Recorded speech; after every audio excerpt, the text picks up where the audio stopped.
Line of control കടന്ന് പാകിസ്ഥാൻ ഇന്ത്യയുടെ ചുട്ട മറുപടി. ബാൽക്കോട്ടിലും മുസഫറാബാദിലും ചക്കോത്തിയിലും ഇന്ത്യൻ വ്യോമസേനയുടെ ബോംബ് വർഷം. നിരവധി പേർ കൊല്ലപ്പെട്ടുവെന്ന് വിദേശകാര്യ മന്ത്രാലയം. ബോംബിങ്ങിൽ തകർന്നത് ജെയ്ഷെ മുഹമ്മദ് തലവൻ മസൂദ് അസറിന്റെ അളിയൻ ഉസ്താദ് ഗോറി നേതൃത്വം നൽകിയ ഭീകര ക്യാമ്പ്. മിറാഷ് 2000 വിമാനങ്ങൾ ഉപയോഗിച്ച് നടത്തിയ ആക്രമണം ഒരു നോൺ മിലിറ്ററി പ്രിസിഷൻ സ്ട്രൈക്ക് ആയിരുന്നുവെന്ന് വിദേശകാര്യ വക്താവ്. പുൽവാമയ്ക്കുള്ള ശരിയായ മറുപടിയോ ഇന്നത്തെ മിന്നലാക്രമണം? ഇന്നത്തെ ആക്രമണം കൊണ്ട് പാകിസ്ഥാൻ പാഠം പഠിക്കുമോ? ഈ വിഷയങ്ങളാണെന്ന് സ്പെഷ്യൽ എഡിഷൻ പരിശോധിക്കുന്നു. നമ്മളോടൊപ്പം അതിഥികളായി ജന്മഭൂമി മുൻ എഡിറ്റർ KVS ഹരിദാസ്, കോൺഗ്രസ് നേതാവ് PM സുരേഷ് ബാബു, പ്രതിരോധ വിദഗ്ധൻ പ്രഭാകരൻ പാലേരി എന്നിവർ ചേരും. ഇന്നത്തെ മിന്നലാക്രമണം പാകിസ്ഥാനുള്ള ശരിയായ മറുപടിയോ എന്നാണ് ആദ്യം സ്പെഷ്യൽ എഡിഷൻ പരിശോധിക്കുന്നത്. ആദ്യം പ്രഭാകരൻ പാലേരിയിലേക്ക്. ശ്രീ പ്രഭാകരൻ പാലേരി, ഉറി ഭീകരാക്രമണത്തിന് 13 ദിവസത്തിന് ശേഷം നമ്മളൊരു സർജിക്കൽ സ്ട്രൈക്ക് നടത്തിയിരുന്നു. ഇന്ന് ഏതാണ്ട് സമാന സ്വഭാവമുള്ള എന്നാൽ അതേക്കാൾ തീവ്രതയുള്ള ഒരു മറുപടിയാണ് പാകിസ്ഥാന് നാം നൽകിയിട്ടുള്ളത്. ഒന്ന്, ലൈൻ ഓഫ് കൺട്രോൾ കടന്ന് ബാൽക്കോട്ട് എന്ന് പറയുന്ന ഖൈബർ പക്തൂൺഖ പ്രവിശ്യയിൽപ്പെട്ട ഒരു സ്ഥലത്ത് പോയാണ് ആക്രമണം നടത്തിയിട്ടുള്ളത്. മറ്റ് 2 സ്ഥലങ്ങൾ, ഒന്ന് മുസഫറാബാദ്, അത് പാകിസ്ഥാൻ ഒക്യുപ്പൈഡ് കാശ്മീരിൻ്റെ ഭാഗമാണ്, മറ്റൊന്ന് ചക്കോത്തി. ഇത് രണ്ടും ലൈൻ ഓഫ് കൺട്രോളിനോട് അടുത്ത് കിടക്കുന്ന പ്രദേശങ്ങളുമാണ്. ഇന്ന് നടത്തിയ ആക്രമണത്തെക്കുറിച്ച് വിദേശകാര്യ മന്ത്രാലയം പറയുന്നത് ഇതൊരു നോൺ മിലിറ്ററി പ്രിസിഷൻ സ്ട്രൈക്ക് ആണെന്നാണ്. അതായത് സൈന്യത്തിന് മുകളിലല്ല, സിവിലിയൻ കാഷ്വാലിറ്റീസ് ഒഴിവാക്കിക്കൊണ്ട് കൃത്യമായി തെരഞ്ഞെടുത്ത കേന്ദ്രം, ഒരു ഭീകര ക്യാമ്പ് തന്നെ തെരഞ്ഞെടുത്ത് നാം ആക്രമിച്ചിരിക്കുന്നു എന്ന് വിദേശകാര്യ വക്താവ് പറയുന്നു. ഇത് പാകിസ്ഥാന് പുൽവാമയ്ക്കുള്ള കൃത്യമായ മറുപടിയായി താങ്കൾ കരുതുന്നുണ്ടോ?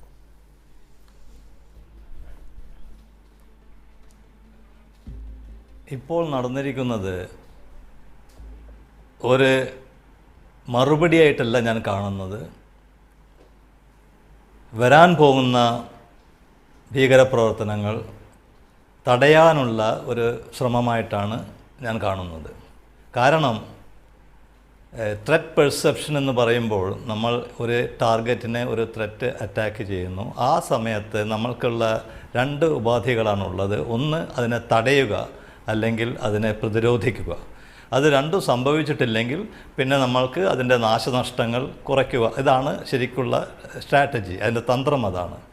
ഇവിടെ ഇന്ത്യ ചെയ്തിരിക്കുന്നത് പ്രതിരോധമാണ്. അതായത് അവരുടെ കേന്ദ്രങ്ങളിലേക്ക് പോയിട്ട് ആ ഭീഷണിയെ നശിപ്പിക്കുക, ഉന്മൂലനാശം ചെയ്യുക എന്നുള്ളത്. അതിന് നമ്മൾ മറുപടിയായിട്ട് അവർ കാണുന്നത് ഇത് ജനങ്ങൾക്ക് വേണ്ടി മാത്രമാണ്. അതൊരു മറുപടിയായിട്ടല്ല ഞാൻ കാണുന്നത്. പുൽവാമയിൽ സംഭവിച്ചതിന് മറുപടി കൊടുത്ത് അതിനെ രണ്ടാമതും തിരിച്ചു കൊണ്ടുവരാൻ നമുക്ക് സാധ്യമല്ല.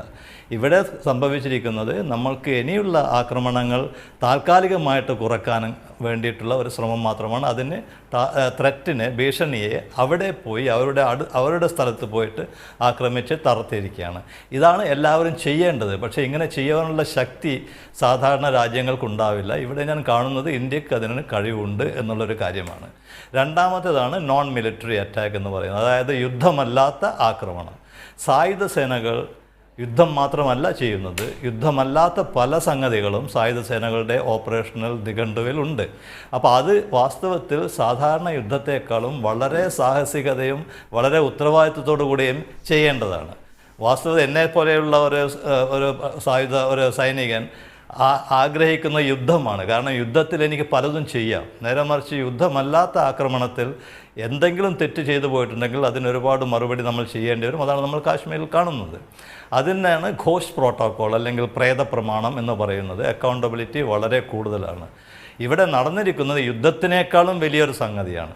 മൂന്നാമതായിട്ട് എനിക്ക് പറയാനുള്ളത്, നമ്മൾ പാകിസ്ഥാനെ ആക്രമിച്ചിട്ടില്ല. പാകിസ്ഥാൻ എന്ന രാഷ്ട്രത്തെ നമ്മൾ ആക്രമിച്ചിട്ടില്ല.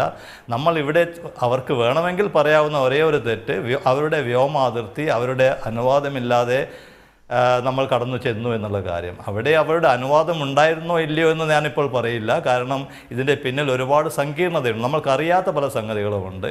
ഒരു പക്ഷേ പാകിസ്ഥാൻ ഗവൺമെൻറ്റിന് പോലും അബോട്ടാബാദിൽ എന്താണ് നടന്നിരിക്കുന്നത് അതും നമുക്ക് പറയാൻ സാധിക്കും. പക്ഷേ ഇവിടെ ഭീകരവാദികളെയാണ് നമ്മൾ ആക്രമിച്ചിരിക്കുന്നത്. അതും ഒരു പാകിസ്ഥാൻ സൈനികനെയോ പാകിസ്ഥാനിലെ ഒരാളെയോ നമ്മൾ ആക്രമിച്ചിട്ടില്ല. ഒരു പ്രോപ്പർട്ടിക്കും നമ്മൾ നാശനഷ്ടം വരുത്തിയിട്ടില്ല.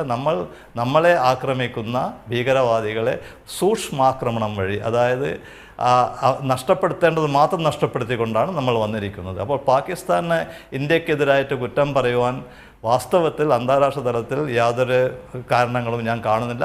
കാണുന്ന ഒരേ ഒരു കാരണം വ്യോമാതിർത്തി ലംഘിച്ചു എന്നുള്ളതാണ്. അതിനൊരു പക്ഷേ അനുവാദം ഇന്ത്യ, ഒരു പക്ഷേ അല്ല, ഇന്ത്യ തീർച്ചയായിട്ടും ബാക്കിയുള്ള രാജ്യങ്ങളെ അറിയിച്ചിട്ടും ഐക്യരാഷ്ട്രസഭയെ അറിയിച്ചിട്ടും കൊണ്ടായിരിക്കും ഇത് ചെയ്തിട്ടുണ്ടാവുക.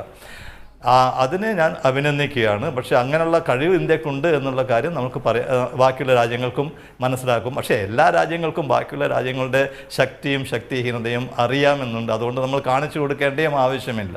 താൽക്കാലികമായിട്ട് ഇത് ഒരു ഭീകരവാദ പ്രവർത്തനങ്ങളെ ഇന്ത്യയിൽ തടഞ്ഞിട്ടുണ്ടാകുമെന്ന് ഞാൻ വിശ്വസിക്കുന്നു.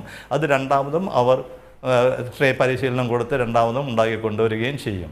പക്ഷേ ഇതിൻ്റെ ഫലമായിട്ട് പാകിസ്ഥാൻ തീർച്ചയായിട്ടും അതിർത്തിയിൽ വെടി നിർത്തൽ ലംഘനം ഒരുപാട് നടത്താൻ സാധ്യതയുണ്ട്. ഇന്ത്യയിലെ മൃദു ലക്ഷ്യങ്ങളെ, അതായത് സോഫ്റ്റ് ടാർഗറ്റുകളെ ഭീകരവാദികൾ ആക്രമിക്കാനുള്ള സാധ്യതകളുമുണ്ട്. അതല്ലെങ്കിലും നിലനിൽക്കുന്നതാണ്. അപ്പോൾ ഇന്ത്യ ഗവൺമെൻറ്റിന് ഇനിയുള്ള കാലം വളരെ ജാഗരൂകതയോടെ, വളരെ ശ്രദ്ധയോടെ സൂക്ഷിക്കേണ്ട ഒരു അവസ്ഥയാണിത്. അതിപ്പോൾ ഏത് ഗവൺമെൻറ് വന്നാലും അവർ തുടർന്നുകൊണ്ടേയിരിക്കണമെന്നാണ് ഒരു രാഷ്ട്രീയ നിരീക്ഷകൻ എന്നുള്ള നിലയിൽ ഞാൻ പറയുന്നത്. ശരി, അല്ലാതെ Shri K V S Haridas, Uri ആക്രമണത്തിന് 13 ദിവസത്തിന് ശേഷം നമ്മളൊരു സർജിക്കൽ സ്ട്രൈക്ക് നടത്തിയിരുന്നു. അന്ന് നമ്മൾ നടത്തിയ സർജിക്കൽ സ്ട്രൈക്കിൻ്റെ പ്രഹരശേഷിയെക്കുറിച്ച് അന്ന് നമ്മുടെ സൈന്യവും ഗവൺമെൻറ്റുമെല്ലാം വിശദീകരിച്ചതുമാണ്. പക്ഷേ പാകിസ്ഥാൻ അതൊരിക്കലും അംഗീകരിക്കാൻ തയ്യാറായിരുന്നില്ല. ഇവിടെയും സമാനമായ രീതിയിൽ അത്തരമൊരു ആക്രമണമേ നടന്നിട്ടില്ല, വന്ന വ്യോമസേനയെ ഞങ്ങൾ തിരിച്ചോടിക്കുകയാണ് ചെയ്തതെന്നെല്ലാം പാകിസ്ഥാൻ വീരസ്യം പുലമ്പുകയാണ്. ഇത് ഇന്ന് 200-ലധികം, ഏതാണ്ട് 300ഓളം പേരെ ഒറ്റയടിക്ക് നാം നശിപ്പിച്ചു, ഭീകരവാദികളെ നശിപ്പിച്ചു എന്നാണ് എയർഫോഴ്സിൻ്റെ, വ്യോമസേനയുടെ വൃത്തങ്ങൾ നമുക്ക് നൽകുന്ന സൂചന. അങ്ങനെയെങ്കിൽ ഇന്ത്യയുടെ ഭീകരവാദ വിരുദ്ധ വേട്ടയിൽ നിർണായകമായൊരു ചുവടുവയ്പ്പാണ് ഇന്നുണ്ടായിട്ടുള്ളത്. ഇത്തരത്തിലുള്ള ഈ ലൈൻ ഓഫ് കൺട്രോൾ ഭേദിച്ചുകൊണ്ടുള്ള ആക്രമണങ്ങൾ വളരെ അപൂർവമാണെങ്കിലും ഈ പാക് ഒക്യുപ്പൈഡ് കാശ്മീരിൽ നാം പലപ്പോഴും അങ്ങോട്ട് കയറി ചെന്ന് ഇത്തരം ഭീകര ക്യാമ്പുകളെ ആക്രമിച്ചിട്ടുണ്ട്. അത്തരം ചരിത്രവും നമുക്കുണ്ട്. ഇത്തരം ഈ വിദേശകാര്യ വക്താവ് സൂചിപ്പിച്ചതുപോലുള്ള ഇത്തരം പ്രസിഷൻ സ്ട്രൈക്സ് ഇനിയും ഇന്ത്യ ആവർത്തിക്കേണ്ടതാണെന്ന സൂചനയല്ലേ ഈ ആക്രമണം നൽകുന്ന പാഠം?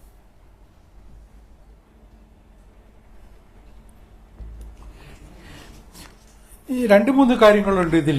എനിക്ക് തോന്നുന്നത്, ഇപ്പൊ നേരത്തെ പ്രഭാകരൻ പാലേരി പറഞ്ഞതുപോലെ തന്നെ നമ്മൾ ഇവിടെ ചെയ്തിട്ടുള്ളത് ഒരേ ഒരു കാര്യമാണ്, അത് ഭീകര കേന്ദ്രങ്ങൾ തകർക്കുക എന്നത് മാത്രമാണ്. എനിക്ക് തോന്നുന്നു അതിന്റെ പേരിൽ പാകിസ്ഥാൻ ഇന്ത്യക്കെതിരായിട്ട് സടകുടഞ്ഞ് എഴുന്നേറ്റ് യുദ്ധത്തിന് പുറപ്പെട്ടാൽ അവരായിരിക്കും പ്രതിസന്ധിയിലാകാൻ പോകുന്നത്. ഇതുവരെ പാകിസ്ഥാൻ എടുത്തിരുന്ന നിലപാടെന്താ?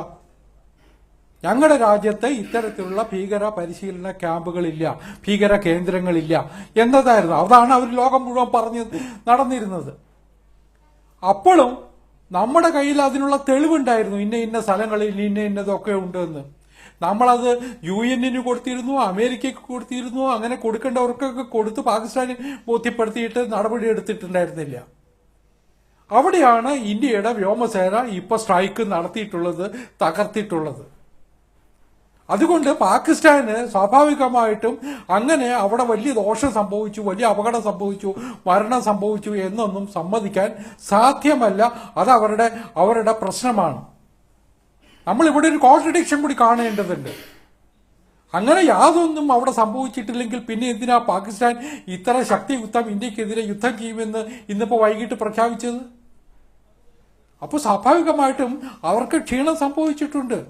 അവരുടെ വ്യോമാതിർത്തി നമ്മൾ ലംഘിച്ചു എന്നുള്ള ഒരു വസ്തുത വേറെ നിൽക്കുന്നു, ഞാൻ സമ്മതിക്കുന്നു. പക്ഷെ അവിടെ നമ്മൾ കാണേണ്ടത്, ഇത്രയും ദൂരം ഇന്ത്യയുടെ 10-12 യുദ്ധവിമാനങ്ങൾ പറന്നു പോയിട്ട് ഒരു ചെറുവിരൽ നനക്കാൻ പാകിസ്ഥാൻ കഴിഞ്ഞില്ല എന്നതാണ്.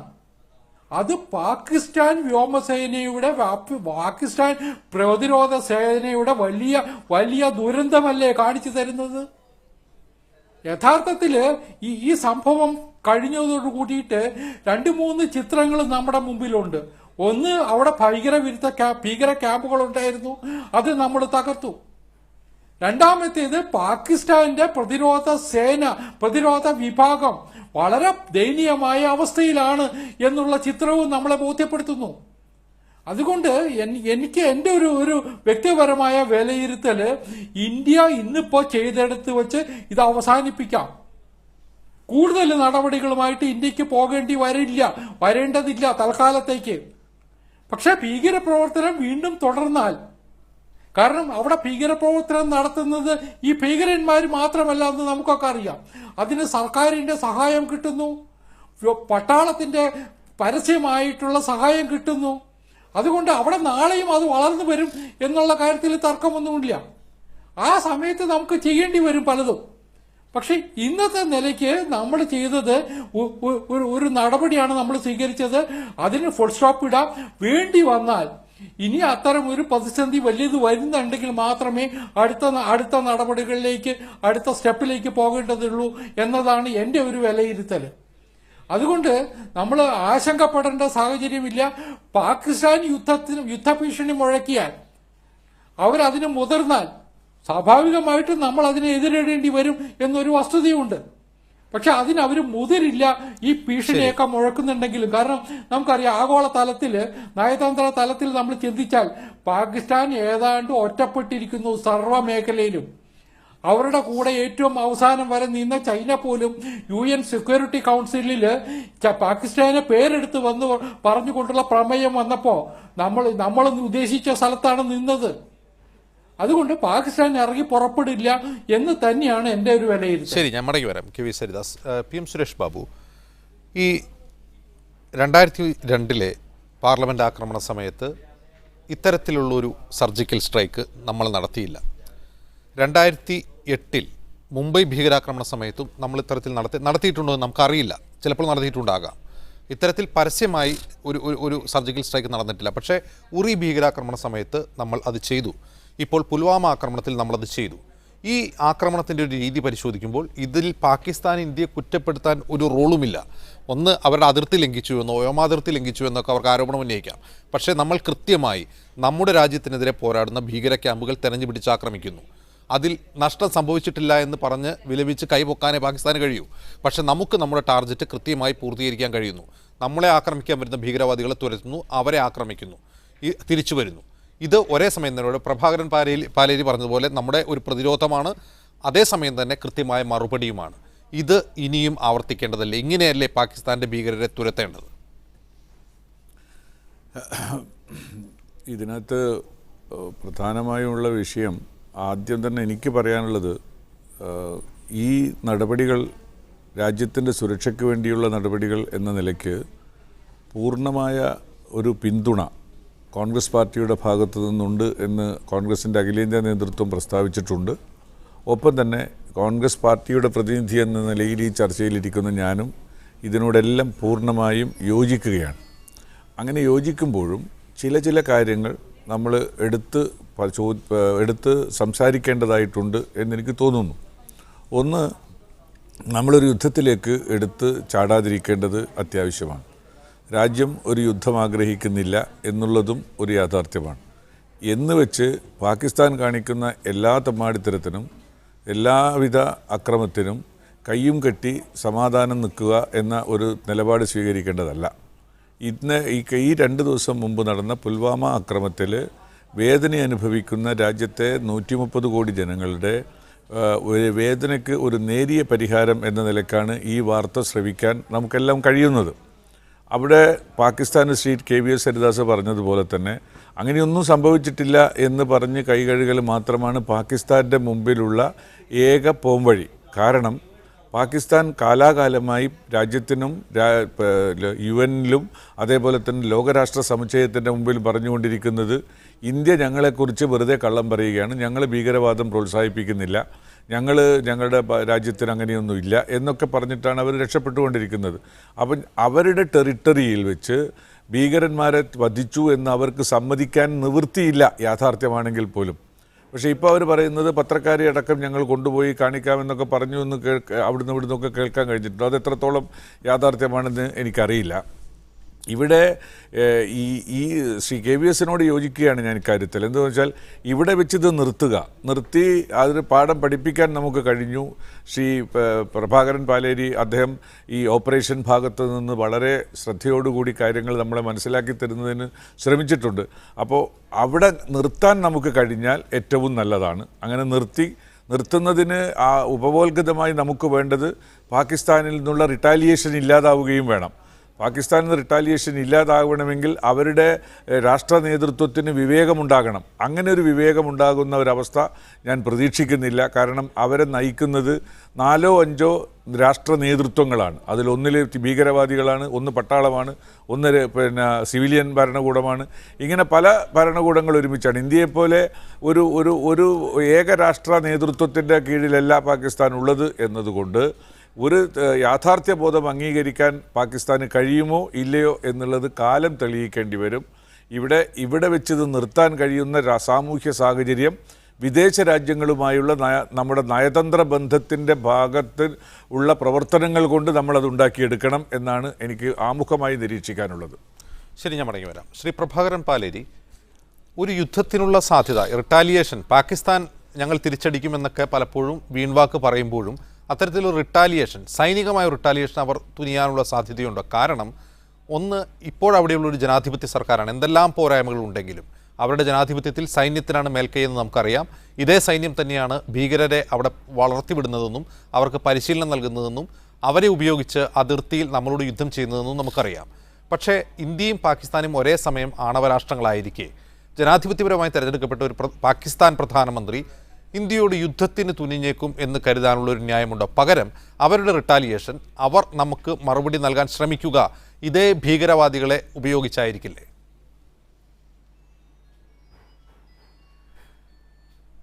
തീർച്ചയായിട്ടും അവർ നമുക്കെതിരായിട്ട് പ്രവർത്തിക്കുകയാണെങ്കിൽ അവർ എന്താണ് നമ്മൾ എന്താണ് തടയാൻ ശ്രമിക്കുന്നത് അതേ വഴി കൂടെ തന്നെയായിരിക്കും അവർ നമ്മളെ ആക്രമിക്കുക. അതാണ് എല്ലാ രാജ്യങ്ങളും ചെയ്യുന്ന ഒരു സംഗതി. അതിനല്ലേ നമ്മൾ എക്കണോമിക് സാങ്ഷൻ എന്നൊക്കെ പറയുന്നത്. അങ്ങനെയാണെങ്കിൽ ഭീകരപ്രവർത്തനങ്ങൾ ഇന്ത്യയിൽ വർദ്ധിക്കുവാനുള്ള സാധ്യതകളുണ്ട്. കുറച്ചുകൂടെ കാലം കഴിഞ്ഞ ശേഷം പെട്ടെന്ന് ഉണ്ടാവില്ല. അതിനെതിരായിട്ട് ഇന്ത്യ പ്രവർത്തിക്കണം. വേണമെങ്കിൽ ഇനിയും നമ്മൾ ആഴത്തിൽ ഇതുപോലെയുള്ള സൂക്ഷ്മാക്രമണങ്ങൾ, ഇതിനെ ഞാൻ മിന്നൽ ആക്രമണം എന്ന് വിശേഷിപ്പിക്കില്ല. കാരണം മിന്നൽ ആക്രമണം വേറെ തരത്തിലുള്ളതാണ്. ഇതിനെ ഒരു സൂക്ഷ്മ ശസ്ത്രക്രിയ മാതിരി ആണ് ഞാൻ വീക്ഷിക്കുന്നത്. അതുപോലെയുള്ള ആക്രമണങ്ങൾ നമ്മൾ ഇനിയും ചെയ്യേണ്ടി വരും, നോൺ മിലിറ്ററി ഓപ്പറേഷൻ. പിന്നെ വേറൊരു കാര്യം ഞാനിവിടെ സൂചിപ്പിക്കുവാൻ ആഗ്രഹിക്കുന്നത് എന്താണെന്ന് വെച്ചാൽ, പാകിസ്ഥാൻ അന്താരാഷ്ട്ര സമൂഹത്തിന് മുന്നിൽ, അതായത് നമ്മൾ മനസ്സിലാക്കേണ്ട ഒരു സംഗതി, ഈ ലോകത്തിൽ ഇന്ത്യയും പാകിസ്ഥാനും മാത്രമല്ല ഉള്ളത്. ആ ഒരു കാരണം കൊണ്ട് തന്നെ ഇവിടെ യുദ്ധം പൊട്ടിപ്പുറപ്പെടാനുള്ള സാധ്യതകളുമില്ല. വേറെ രാഷ്ട്രങ്ങളുണ്ട്, വളരെ ഉത്തരവാദിത്വ ബോധമുള്ള രാഷ്ട്രങ്ങൾ നമുക്ക് ചുറ്റുമുണ്ട്. ഇവിടെ പോയിട്ട് പാകിസ്ഥാൻ എന്താണ് കംപ്ലയിൻറ്റ് ചെയ്യുക, എന്താണ് അവരോട് പറയുക എന്നത് ഓർത്തു നോക്കുമ്പോൾ ഇന്ത്യ പാകിസ്ഥാനെ ആക്രമിച്ചു എന്ന് അവർക്ക് പറയാൻ സാധ്യമല്ല. കാരണം ഇന്ത്യ പാകിസ്ഥാനെ ആക്രമിച്ചിട്ടില്ല. 2, ഈ സംഗതി, ഈ നോൺ മിലിറ്ററി ഓപ്പറേഷൻ ഇന്ത്യ നടത്തിയിട്ടുള്ളത് ബാക്കിയുള്ള രാജ്യങ്ങളുടെയൊക്കെ അനുമതിയോടുകൂടി ആയിരിക്കാം എന്നെനിക്ക് നല്ല വിശ്വാസമുണ്ട്. കാരണം അത്രയും ഉത്തരവാദിത്വ ബോധമുള്ള ഒരു രാഷ്ട്രമാണ് ഇന്ത്യ. ഐക്യരാഷ്ട്രസഭയിലും ഇന്ത്യ പോയിട്ടുണ്ടാവും. ഇന്ത്യയുടെ വിദേശ എംബസികളിലുള്ള ഒരുപാട് എല്ലാ അറ്റാഷകളെയും വിളിച്ചു വരുത്തി ഇന്ത്യ ഒരു ചർച്ച നടത്തിയിട്ടുമുണ്ട് കുറച്ച് ദിവസം മുമ്പേ. അപ്പോൾ എല്ലാ രാജ്യങ്ങളുടെയും അറിവോടുകൂടെ തന്നെയാണ് ഇത് നടന്നിട്ടുണ്ടാവുക. ഇവിടെ നമ്മൾ യാതൊരു തെറ്റും ചെയ്തതായിട്ട് ഞാൻ കാണുന്നില്ല. അതൊരു സംഗതി. രണ്ടാമത്, വ്യോമ അതിർത്തി എന്ന് നമ്മൾ പറയുന്നത് തന്നെ അന്താരാഷ്ട്ര നിയമപ്രകാരം ചില അളവുകോലുകളുണ്ട്. ഇവിടെ എവിടെയാണ് വ്യോമാതിർത്തി നമ്മൾ ലംഘിച്ചിട്ടുള്ളത്? നമ്മൾ കരയിൽ കൂടെയല്ല പോയിട്ടുള്ളത്. കരയിലുള്ളതാണ് LOC, നിയന്ത്രണ രേഖ. അതും വ്യോമാതിർത്തിയുമായിട്ട് ബന്ധമില്ല വാസ്തവത്തിൽ. അത് മാത്രമല്ല, നമ്മൾ പോയിട്ടുള്ളത് നമ്മൾ അവകാശപ്പെടുന്ന സ്ഥലത്തേക്കാണ്. പാകിസ്ഥാൻ്റെ അധീനതയുള്ള കശ്മീരല്ല അത്. പാകിസ്ഥാൻ്റെ അധീനതയിലുള്ള ജമ്മു കാശ്മീരാണത്. ജമ്മു കാശ്മീരാണ് നമ്മുടെ സംസ്ഥാനം. നമ്മൾ ഈ POK എന്ന് പറയുന്നത് തെറ്റാണ്. POJK എന്നാണ് നമ്മൾ പറയേണ്ടത്. നമ്മുടെ സംസ്ഥാനത്തിൻ്റെ പേര് അതാണ്. ആ അധീനതയുള്ള നമ്മൾ ഇപ്പോഴും അവകാശം ചോദിക്കുന്ന ആ സ്ഥലത്തേക്കാണ് നമ്മൾ പോയിട്ടുള്ളത്. ആ നമ്മുടെ സ്വന്തം സ്വത്തിൽ അവർ ഭീകരവാദ പ്രവർത്തനങ്ങൾ നടത്തുന്നു, പ്രത്യേക ട്രെയിനിങ് നടത്തുന്നു. അവിടെ സാധാരണ ജീവജാലങ്ങളില്ല. അവിടെയുള്ളത് മുഴുവനും ഡർട്ടി ട്രിക്സ് ഡിപ്പാർട്ട്മെൻറ്റിൻ്റെ, അതായത് പാകിസ്ഥാൻ്റെ എല്ലാ മാലിന്യ കൂമ്പാരങ്ങളും അവിടെയാണുള്ളത്, നമ്മുടെ സ്ഥലത്ത്. ആ സ്ഥലമാണ് നമ്മൾ അവകാശപ്പെടുന്നത്. ആ അവകാശം ഇപ്പോഴും നിൽക്കുന്നുണ്ട്. അപ്പോൾ ഇവിടെ വ്യോമാതിർത്തി ലംഘിച്ചു എന്നത് ഒരിക്കലും പറയുന്നത് നമുക്ക് അന്താരാഷ്ട്ര കോടതിയിൽ വാദിക്കാൻ പറ്റും, അവർ അംഗീകരിച്ചോളണമെന്നില്ല. വ്യോമാതിർത്തിക്ക് അതിൻ്റേതായിട്ടുള്ള ഡെഫിനേഷനുണ്ട്. അത് കരയുടെ അതിർത്തിയിൽ നിന്ന് വെർട്ടിക്കലായിട്ട് പോകുന്ന ഒരു സംഗതിയാണ്. ഇവിടെ കരയിൽ എവിടെയാണ് അതിർത്തി ഉള്ളത്? ഇവിടെ നിയന്ത്രണ രേഖയുണ്ട്. ആകാശത്ത് നിയന്ത്രണ രേഖയില്ല എൻ്റെ അഭിപ്രായ പ്രകാരം. കടലിൻ്റെ അതിർത്തി വേറെ മാതിരിയാണ്, ആകാശ അതിർത്തി വേറെ മാതിരിയാണ്. അപ്പോൾ ഇന്ത്യ പോയിട്ടുള്ളത്, ഇന്ത്യ അവകാശപ്പെടുന്ന സ്ഥലത്ത് അവിടെയുള്ള ഭീകരവാദികൾ നടത്തുന്ന ക്യാമ്പുകൾ തകർക്കുവാൻ വേണ്ടിയിട്ടാണ് നമ്മൾ പോയിട്ടുള്ളത്. അത് മാത്രമേ നമ്മൾ ചെയ്തിട്ടുള്ളൂ. അത് ഇനിയും നമ്മൾ ചെയ്യേണ്ടി വരും. കാരണം ഇവർ ഇനിയും അവിടെ കെട്ടിപ്പടുക്കും. അത് ഒരു കാര്യമായിട്ട് കാണാം. രണ്ടാമത്, പാകിസ്ഥാൻ വല്ലതും നമ്മൾ ഇന്ത്യക്കെതിരായിട്ട് ചെയ്യണമെങ്കിൽ അത് ഇതേ വഴിയിൽ കൂടെ തന്നെ അവർ ചെയ്യേണ്ടിയിരിക്കുന്നു. അത് അവർ ചെയ്യുകയും ചെയ്യും. അപ്പോൾ വരാൻ പോകുന്ന എല്ലാ ഗവൺമെൻറ്റുകളും ഇതിനെ വാസ്തവത്തിൽ കാര്യമായിട്ട് ശ്രദ്ധിക്കണമെന്നാണ് എൻ്റെ അഭിപ്രായം. ശരി, ഞാൻ മടങ്ങി വരാം. ശ്രീ KVS ഹരിദാസ്, ഇവിടെ പ്രഭാകരൻ പാലേരി പറഞ്ഞ ഒരു സുപ്രധാന വസ്തുത, ഒന്ന് ഈ പാക് അധീന ജമ്മു കാശ്മീർ, അങ്ങനെ തന്നെ പറയണമെന്ന് അദ്ദേഹം പറയുന്നു. പാക് അധീന ജമ്മു കാശ്മീരിലെ മുസഫറാബാദിലും ചാക്കോത്തിയിലും നമ്മൾ ആക്രമിച്ചതായി ഇന്ന് വിദേശകാര്യ മന്ത്രാലയം പറയുന്നുണ്ട്. അതുപോലെ ഈ ബാൽക്കോട്ട് എന്ന് പറയുന്ന പ്രദേശം, അവിടെയാണ് പ്രധാനം. ബാൽക്കോട്ട് യഥാർത്ഥത്തിൽ ഈ ഖൈബർ പഖ്തൂൺഖ എന്ന് പറയുന്ന പഴയ ഈ ഫ്രോണ്ടിയർ പ്രവിശ്യയാണ്, പഴയ അഫ്ഗാനോട് ചേർന്ന് കിടക്കുന്ന പ്രവിശ്യയാണ്. അതായത് ഏതാണ്ട് 10-60 കിലോമീറ്ററോളം അകത്തേക്ക് പോയി, ലൈൻ ഓഫ് കൺട്രോളിൽ നിന്ന് അകത്തേക്ക് പോയാണ് നാം ആക്രമണം നടത്തിയിട്ടുള്ളത്. അത് ഒരു പക്ഷേ അത് പാകിസ്ഥാനിലാണ്, അത് പാക് അധിനിവേശ ജമ്മു കാശ്മീരിലല്ല, പാകിസ്ഥാനിലാണ് ബാൽക്കോട്ട് എന്നാണ് ഈ വിദേശകാര്യ മന്ത്രാലയം പുറത്തുവിട്ട വിശദാംശങ്ങളിൽ നമുക്ക് വ്യക്തമാകുന്നത്. അത് തന്നെ അവർക്കുള്ള കൃത്യമായ മറുപടിയായി നമുക്ക് കണക്കാക്കാം. ഒന്ന്. രണ്ടാമത്തെ കാര്യം, ഇവിടെ പ്രഭാകരൻ പാലേരി തന്നെ ചൂണ്ടിക്കാട്ടി ലോകരാഷ്ട്രങ്ങളുടെ ഒരു പിന്തുണ നമുക്കുണ്ടായിരുന്നു ഇക്കാര്യത്തിൽ. കാരണം അമേരിക്കൻ പ്രസിഡന്റ് ഡൊണാൾഡ് ട്രംപ് 2 ദിവസം മുമ്പാണ് പറഞ്ഞത് ഈ പുൽവാമ ആക്രമണത്തിന് കൃത്യമായ മറുപടി കൊടുക്കാൻ ഇന്ത്യ ആഗ്രഹിക്കുന്നുണ്ട്, അവർക്കതിന് അർഹതയുണ്ട് എന്ന്. ആ അർത്ഥത്തിൽ നയതന്ത്രപരമായ മറ്റ് രാജ്യങ്ങളുടെ ഒരു പിന്തുണയോടുകൂടി പാകിസ്ഥാൻ്റെ മണ്ണിൽ തന്നെ കടന്നു കയറി നമുക്കെതിരെയുള്ള ഭീകരവാദ ശക്തികൾക്കെതിരെയായി നടന്ന ഒരാക്രമണമായി തന്നെ ഇതിനെ കാണേണ്ടതല്ലേ?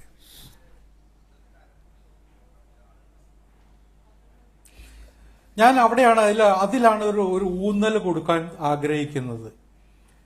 നമ്മൾ ശ്രദ്ധിക്കേണ്ടത് നയതന്ത്ര തലത്തിൽ ഇന്ത്യ ഉണ്ടാക്കിയിട്ടുള്ള ഒരു വലിയ വിജയം ഇവിടെ കാണണം.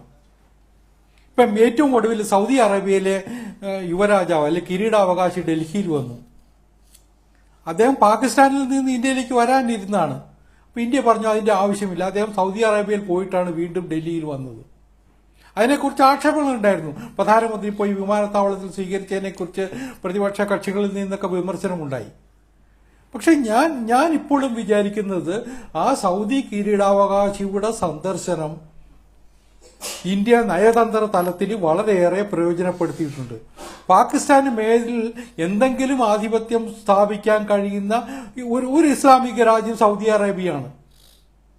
അത് നമുക്കൊക്കെ അറിയാം.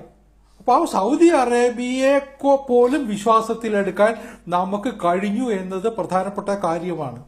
OIC മീറ്റിംഗിലേക്ക് ഇന്ത്യയെ ക്ഷണിതാവായിട്ട് അല്ലെങ്കിൽ നിരീക്ഷകയായിട്ട് പോലും വിളിക്കാൻ അവർ തയ്യാറായി. ഇപ്പോൾ നമ്മൾ പോകുന്നു എന്നതുകൊണ്ട് പാകിസ്ഥാൻ ആ യോഗം ബഹിഷ്കരിക്കുന്നു എന്നാണ് ഏറ്റവും അവസാനം കണ്ടത്.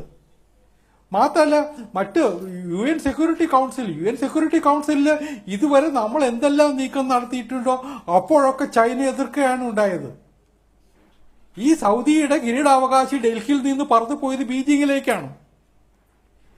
UN സെക്യൂരിറ്റി കൗൺസിലിൽ ചൈന നമുക്ക് അനുകൂലമായിട്ടൊരു നിലപാട് എടുത്തിട്ടുണ്ടെങ്കിൽ, പാകിസ്ഥാനെതിരായിട്ടൊരു നിലപാട് എടുത്തിട്ടുണ്ടെങ്കിൽ അതിന് അവരെ പ്രേരിപ്പിക്കാൻ നമുക്ക് കഴിഞ്ഞതിൽ ഈ സൗദി അറേബ്യയുടെ സൗഹൃദവും ഉണ്ടാകും എന്ന് വിചാരിക്കുന്ന ഒരാളാണ് ഞാൻ.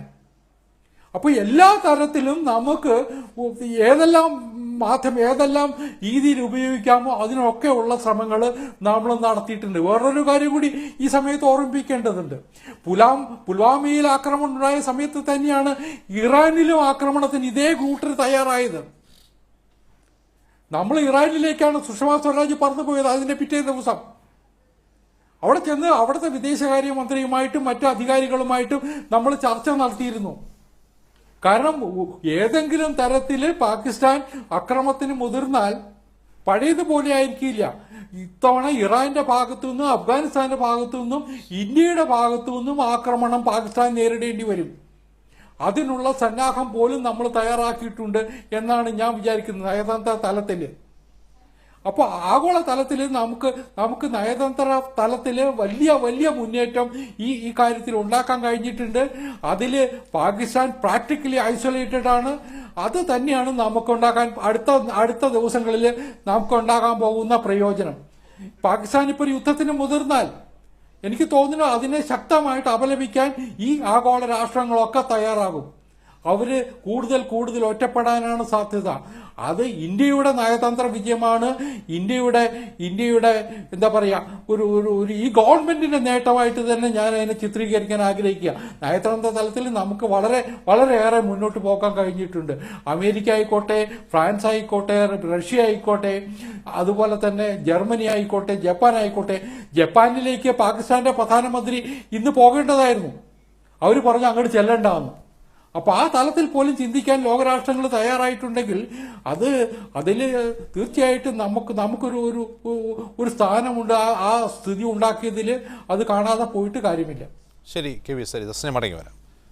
ശ്രീ പി എം സുരേഷ് ബാബു, ഈ പുൽവാമ ആക്രമണം ഉണ്ടായപ്പോൾ നമ്മൾ നയതന്ത്ര തലത്തിൽ നേരിട്ട വലിയൊരു പ്രതിസന്ധി ഈ ജെയ്ഷെ മുഹമ്മദിനെ ആഗോള ഭീകര സംഘടനയായി, ജെയ്ഷെ മുഹമ്മദ് സ്ഥാപകൻ മസൂദ് അസറിനെ ആഗോള ഭീകരനായി പ്രഖ്യാപിക്കണം എന്നുള്ള ഇന്ത്യയുടെ ആവശ്യത്തെ UN രക്ഷാസമിതിയിൽ നിരന്തരം വീറ്റോ ചെയ്യുന്ന നിലപാട്, അതിനെതിരായ നിലപാട് സ്വീകരിച്ചുകൊണ്ടിരുന്ന ചൈനയുടെ ഒരു നയതന്ത്ര നിലപാടായിരുന്നു.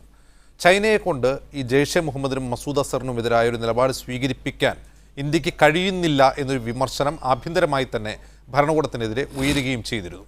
പക്ഷേ ഇപ്പോൾ നോക്കൂ, സൗദി അറേബ്യയുടെ കിരീടാവകാശി, ഇവിടെ കെ വി സരിദാസ് ചൂണ്ടിക്കാട്ടിയതുപോലെ അദ്ദേഹം പാകിസ്ഥാനിലെത്തി ബില്യൺ കണക്ക് ഡോളർ പദ്ധതികൾ നിക്ഷേപമായി അവിടെ പ്രഖ്യാപിച്ചതിന് ശേഷം, അവിടെ നിരവധി MOUകൾ സൈൻ ചെയ്തതിന് ശേഷം അദ്ദേഹം പിന്നീട് ഇന്ത്യയിൽ വരികയുണ്ടായി. ഇന്ത്യ അദ്ദേഹത്തോട് സ്വീകരിച്ചൊരു നിലപാട് ഊഷ്മളമായിരുന്നു. പ്രധാനമന്ത്രി പ്രോട്ടോകോൾ പോലും ലംഘിച്ച് വിമാനത്താവളത്തിൽ പോയി അദ്ദേഹത്തെ പുണർന്ന് സ്വീകരിക്കുകയാണ് ഉണ്ടായത്. യഥാർത്ഥത്തിൽ പ്രധാനമന്ത്രി മോദിയുടെ ഡിപ്ലോമസി വിജയിച്ചു എന്നുള്ളതിനുള്ള തെളിവല്ലേ സൗദി അറേബ്യ ഇക്കാര്യത്തിൽ മൗനം പാലിക്കുകയോ അല്ലെങ്കിൽ മൗനം പാലിച്ചുകൊണ്ട് ഇന്ത്യയുടെ ഇന്നത്തെ ഈ ആക്രമണത്തെ പിന്തുണയ്ക്കുകയോ ചെയ്തത്? അതൊക്കെ നമ്മളുടെ ഒരു പ്രിസംഷൻസ് അല്ലേ. സൗദി അറേബ്യയുടെ കിരീടാവകാശി എന്ത് നിലപാടെടുത്തു എന്നുള്ളതിൽ അതിനൊരു സർട്ടിഫിക്കേഷൻ ഒന്നും ഇല്ലല്ലോ. മൗനത്തിലൂടെ നമ്മൾ അനുകൂലിക്കുകയാണോ, മൗനത്തിലൂടെ നമ്മൾ എതിർക്കുകയാണോ എന്നൊക്കെ ആപേക്ഷികമായ ഒരു വിലയിരുത്തലല്ലേ അത് വരിക. അത് ആളുകൾക്ക് നയതന്ത്ര ബന്ധവും നയതന്ത്ര വൈദഗ്ധ്യമുള്ള ആളുകൾക്ക് അതിനെ ഏതൊക്കെ തരത്തിൽ നോക്കിക്കാണുമെന്നുള്ളതിന് എനിക്ക് കൃത്യമായിട്ട് അങ്ങനെ ഒരു വിശകലനമില്ല. പിന്നീടുള്ള ഒരു വിഷയം എന്താണ്, നയതന്ത്ര നയതന്ത്ര വിചാരത്തിൻ്റെ ഭാഗമായി ഇവിടെ പാകിസ്ഥാനിലെ തീവ്രവാദിയെ ആഗോള തീവ്രവാദിയായി പ്രഖ്യാപിക്കാൻ ഇന്ത്യക്ക് ചൈനയെ കൊണ്ട് പ്രഖ്യാപിപ്പിക്കാനോ അല്ലെ ചൈന അതിനെ എതിർക്കുന്ന നടപടിയെ ഇല്ലാതാക്കാനോ കഴിഞ്ഞില്ല എന്നുള്ളൊരു യാഥാർത്ഥ്യമുണ്ട്. ആ യാഥാർത്ഥ്യത്തിന് നമ്മൾ ഏത് തരത്തിലാണ് സമീപിക്കുന്നത് എന്ന് നോക്കിയല്ലേ നമുക്കതിനെ കാണാൻ കഴിയുള്ളൂ. പാകിസ്ഥാനുമായുള്ള ബന്ധത്തെ സംബന്ധിച്ചിടത്തോളം നമ്മളിൽ നിന്നും വ്യത്യസ്തമായ ഒരു സ്വാർത്ഥ താല്പര്യം ചൈനക്കുണ്ട് എന്നത് ഒരു യാഥാർത്ഥ്യമാണല്ലോ. കാരണം ചൈനക്ക് പാകിസ്ഥാൻ നമ്മുടെ ശത്രുവായി എല്ലാ കാലത്തും വേണം.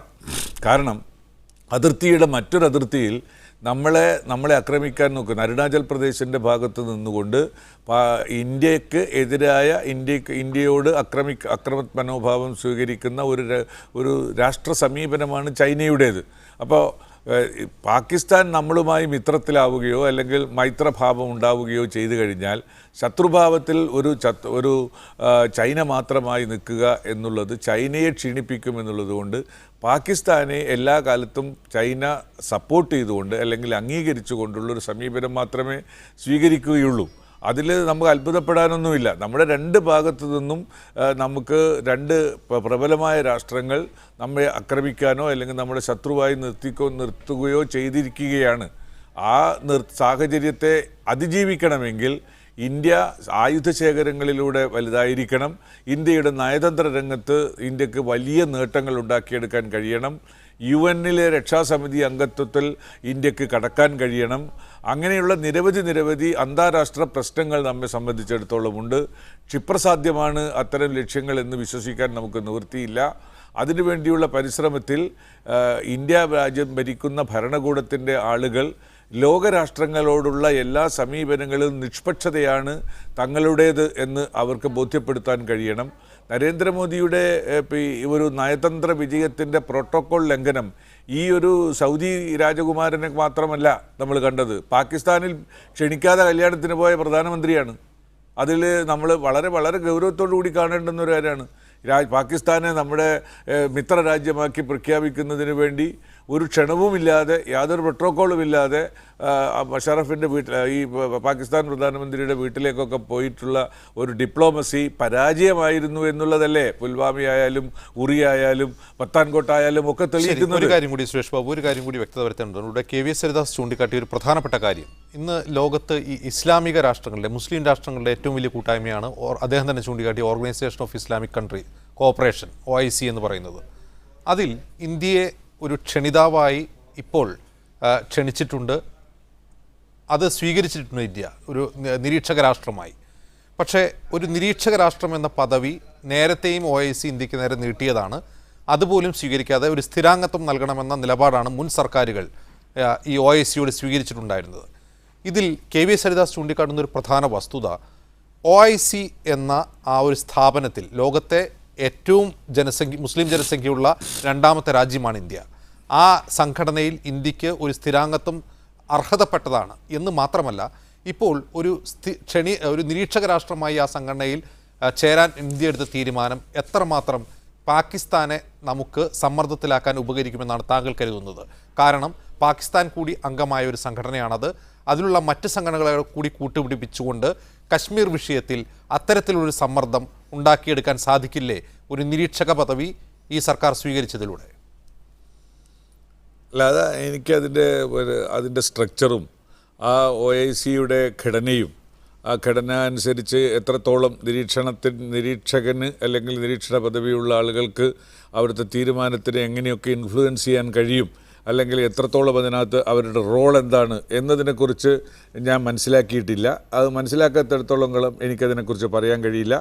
നിരീക്ഷണ പദവി വേണ്ട, സ്ഥിരാംഗത്വമുണ്ടെങ്കിൽ മാത്രമേ എന്തെങ്കിലും തരത്തിലുള്ള പ്രയോജനമുണ്ടാകൂ എന്ന് മുൻ ഗവൺമെൻറ്റുകൾ എടുത്തിട്ടുള്ളതിൻ്റെ പശ്ചാത്തലം വെച്ചുകൊണ്ട് നിരീക്ഷണ പദവി കൊണ്ടൊരു പ്രയോജനമില്ല എന്ന നിഗമനത്തിൽ ഞാൻ എത്തുകയും ഈ സ്വീകരിക്കുന്നത് ആളുകളെ കണ്ണിൽ പൊടിയിടുന്നതിന് വേണ്ടി മാത്രമായിരിക്കും എന്ന ഒരു നിഗമനത്തിലും എത്തുകയാണ്.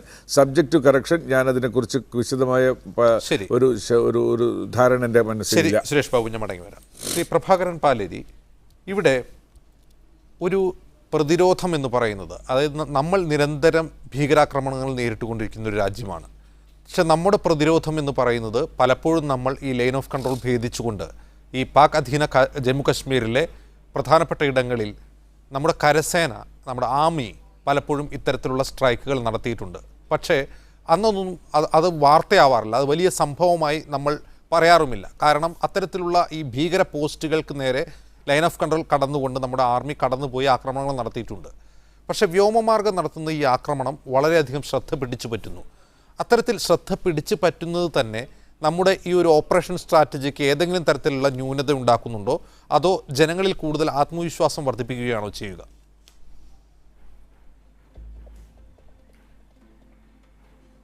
സായുധ സേനകൾ നടത്തുന്ന ഓപ്പറേഷൻസ് ഒരു ഭാഗത്തുകൂടെ നോക്കിയാൽ ജനങ്ങൾ അറിയേണ്ട ആവശ്യമില്ല, വേറൊരു ഭാഗത്തുകൂടെ നോക്കിയാൽ ജനങ്ങൾ അറിയണം. നമ്മുടെ രാജ്യത്തിലുള്ള ജനങ്ങൾ, പ്രത്യേകിച്ചും ജനാധിപത്യം നിലനിൽക്കുന്ന രാജ്യങ്ങളിൽ ജനങ്ങൾ അറിയണം. ഉദാഹരണമായി ചൈന ഒരു ഓപ്പറേഷൻ നടത്തിയാൽ ഇതുപോലെ ചൈനയിൽ ചർച്ചകൾ നടക്കാറില്ല. അപ്പോൾ നമ്മൾക്കുള്ള ഒരു പ്രത്യേകത എന്താണെന്ന് വെച്ചാൽ, നമ്മുടെ രാഷ്ട്രത്തിലെ ജനങ്ങൾ ഇവിടെ നടക്കുന്നതൊക്കെ അറിഞ്ഞിരിക്കണം. അത് കുറേയൊക്കെ നമ്മൾ അറിയുന്നുണ്ട്, അതിന് മാധ്യമങ്ങളും കാരണങ്ങളാണ്. അത് വളരെ നല്ലൊരു കാര്യമാണെന്ന് ഞാൻ പറയുന്നു, പക്ഷേ അതിന് ദോഷവശം ഞാൻ കാണുന്നില്ല. അപ്പോൾ ഇതുപോലെ പോകുന്ന ഈ സംഗതി തുടർന്നുകൊണ്ടേ പോകണമെന്നാണ് ഞാൻ വിചാരിക്കുന്നത്. നമ്മൾക്ക് കാര്യമായിട്ടുള്ള ദിശാബോധം വേണം. അതിൽ നിന്ന് നമ്മൾ മാറാൻ പാടില്ല, നമ്മുടെ ലക്ഷ്യത്തിൽ നിന്ന് നമ്മൾ മാറാൻ പാടില്ല. പെട്ടെന്നുള്ള മാറ്റങ്ങൾ നമുക്ക് വരാൻ പാടില്ല. ഇപ്പോൾ നടന്നിരിക്കുന്നത് ഒരു പെട്ടെന്നുള്ളൊരു മാറ്റമല്ല. ഇപ്പോഴത്തെ പരിസ്ഥിതിക്കനുസരിച്ചും ഇപ്പോഴത്തെ അന്താരാഷ്ട്രീയ നിലവാരങ്ങൾക്ക്, ഇപ്പോഴുള്ള നിയമങ്ങൾക്കനുസരിച്ചിട്ട്, ഇപ്പോഴുള്ള ലോ ആൻഡ് ട്രീറ്റി എല്ലാം നോക്കുമ്പോഴും ഇപ്പോൾ ഇതുപോലെയുള്ള ഒരു ആക്രമണം നടത്തുവാൻ, ഒരു സംഗതി നടത്തുവാൻ ഇന്ത്യക്ക് സാധിക്കും. പണ്ടത്തെ കാലത്ത് ഒരു പക്ഷേ ഇതുപോലെയുള്ള സർജിക്കൽ സ്ട്രൈക്ക് നടത്തുവാൻ ഇന്ത്യക്ക് കഴിവില്ലാഞ്ഞിട്ടല്ല, അതിനുള്ള നിയമം അനുവദിക്കുമായിരുന്നില്ല. ഇപ്പോൾ നമ്മൾ ചെയ്തിരിക്കുന്നത് ഇപ്പോൾ നമുക്ക് ചെയ്യാൻ സാധിക്കുന്ന ഒരു സംഗതിയാണ്. അത് നമ്മുടെ ശക്തിയെയാണ് സൂചിപ്പിക്കുന്നത്. ഈ ശക്തിയാണ് ജനങ്ങളിൽ മനോവീര്യം ഉണ്ടാക്കുക. നമ്മുടെ സായുധ സേനകളുടെ മനോവീര്യം എൻ്റെ അഭിപ്രായത്തിൽ ഒരിക്കലും താഴാൻ പോകുന്നില്ല. എന്തു തന്നെ വിഷമം വന്നാലും അവർ ഇന്ത്യക്ക് വേണ്ടി പൊരുതുക തന്നെ ചെയ്യും. അവിടെ അലക്സാണ്ടറുടെ ആർമി മാതിരി ഒളിച്ചോടി പോകുമെന്നും നമ്മുടെ പട്ടാളക്കാർ ചെയ്യുകയില്ല. അത്രയും മനോവീര്യമുള്ള ഒരു സായുധ സേനയാണ് നമുക്കുള്ളത്. വാസ്തവത്തിൽ പലരും നമ്മളെ ഇസ്രായേലുമായിട്ട് താരതമ്യപ്പെടുത്താറുണ്ട്. എൻ്റെ അഭിപ്രായത്തിൽ ഇസ്രായേലിനേക്കാളും എത്രയോ വലിയ ഒരു സായുധ സേനയാണ് ഇന്ത്യക്കുള്ളത്, എത്രയോ മനോവീര്യമുള്ളതാണ്. അപ്പോൾ അതേസമയം അതിന് ജനങ്ങൾ അവർക്ക് പിന്തുണ കൊടുക്കണം. സായുധ സേനകൾക്ക് ഇന്ത്യയിലെ ജനങ്ങൾ നല്ലപോലെ പിന്തുണ കൊടുക്കുന്നുണ്ട്. അതുകൊണ്ട് ജനങ്ങളെ ഇടയ്ക്കിടയ്ക്ക് പലതും കാണിച്ചുകൊണ്ട്, അഭ്യാസങ്ങൾ കാണിച്ചുകൊണ്ട് ജനതയുടെ സായുധ സേനകളോടുള്ള സ്നേഹം കൂട്ടണം എന്ന് ആവശ്യം സായുധ സേനകൾക്ക് വരുന്നില്ല. അങ്ങനെ നല്ലൊരു രാഷ്ട്രമാണ്, ഉത്തരവാദിത്തബോധമുള്ള രാഷ്ട്രമാണ് ഇന്ത്യ. വേറൊരു സംഗതി കൂടെ എനിക്ക് പറയാനുള്ളത് എന്താണെന്ന് വെച്ചാൽ, ഇപ്പോൾ നമ്മൾ സൗദിയെ പറ്റിയും സംസാരിച്ചു.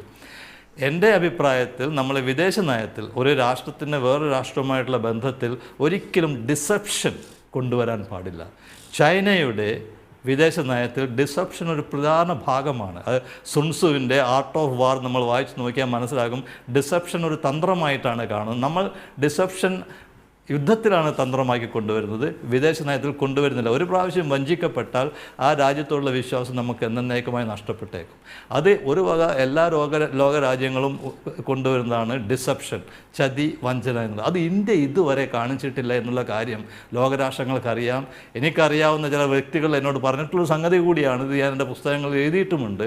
ഇന്ത്യ വഞ്ചിക്കില്ല. ഇന്ത്യ ഒരു സംഗതി പറഞ്ഞാൽ അത് അവർ ചെയ്യും എന്നുള്ള കാര്യം ലോകരാഷ്ട്രങ്ങൾക്കറിയാം. പ്രത്യേകിച്ചും യൂറോപ്പിൽ, അമേരിക്കയ്ക്കും അറിയാം. എവിടെയൊക്കെ ഇന്ത്യക്കാരുണ്ടോ അവിടെയൊക്കെ ആ രാജ്യത്തെ ജനങ്ങൾ കാണുന്നുണ്ട്. നമ്മുടെ പ്രവാസികൾ ഇന്ത്യയെപ്പറ്റിയുള്ള നല്ല അഭിപ്രായമാണ് എല്ലാ രാജ്യങ്ങളിലും ഉണ്ടാക്കിയിരിക്കുന്നത്. അങ്ങനെയുള്ള ഒരവസ്ഥയിൽ ഇന്ത്യ ഒരു തരത്തിലും ഭീഷണിപ്പെടുകയില്ല, പക്ഷേ പേടിക്കേണ്ട ആവശ്യവുമില്ല എന്നാണ് ഞാൻ കാണുന്നത്.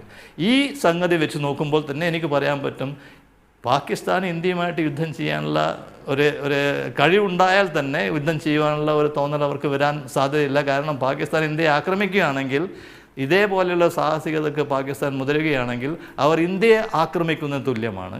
നേരെ മറിച്ച് നമ്മൾ നടത്തിയിരിക്കുന്ന പാകിസ്ഥാനെ ആക്രമിക്കുന്നതിന് തുല്യമല്ല.